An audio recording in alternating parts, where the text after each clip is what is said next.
Après 36 ans de députation, l'ancien maire de Limoges ne se représentant pas, c'est le secrétaire fédéral du PS, Laurent Lafaille, qui monte au front pour ces législatives avec une volonté d'ouverture. Nous sommes prêts à travailler avec le nouveau président de la République, Emmanuel Macron. Et on s'est même mobilisé pour son élection au second tour, dans le cadre d'un front républicain. Mais nous, on veut construire une majorité de progrès. Une majorité qui pèse plus particulièrement à gauche, donc dans un état d'esprit constructif, mais avec également de la vigilance sur un certain nombre de points. Côté LR, Sarah Gentil, adjointe au maire de Limoges, ex-candidate malheureuse en 2007, repart à l'assaut de la circonscription en attaquant notamment en règle le bilan d'Alain Rodet.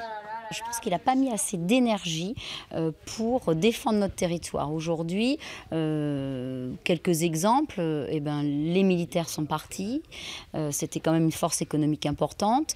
Un autre exemple, l'échangeur entre Clermont-Ferrand et Bordeaux, il n'a pas su défendre, dire non, nous sommes la capitale régionale. En Marche, fort de son bon score à la présidentielle, compte bien profiter de la dynamique Macron avec une candidate, Sophie Baudouin-Hubière, ancienne responsable RH dans le secteur bancaire. Les petites ententes entre amis, les petites pressions entre amis dont je suis témoin indirect aujourd'hui, il est temps de les changer. Il est temps aussi chacun d'être fier, je me répète encore, de ce que nous sommes, des entreprises, de l'agriculture de la Haute-Vienne, de la première circonscription en particulier.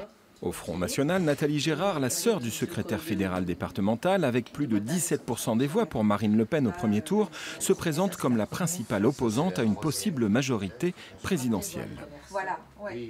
Le but, si vous voulez, pour nous en tant que Front National, c'est d'être la seule et la véritable opposition face à un gouvernement en place et pouvoir déposer effectivement aussi, pourquoi pas, des amendements sur des propositions de vote qui ne correspondent pas véritablement au choix du Front National. Côté France Insoumise, faute d'avoir trouvé une alliance avec le PC, la candidate Danielle Soury devra tout faire pour éviter l'éparpillement des voix et confirmer le bon score de Jean-Luc Mélenchon.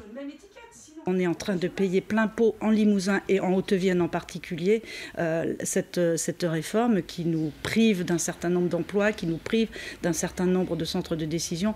La métropolisation sur Bordeaux est catastrophique pour à la fois Limoges et pour tout notre territoire. Donc là-dessus, vraiment, s'il y a un engagement premier, c'est celui-là.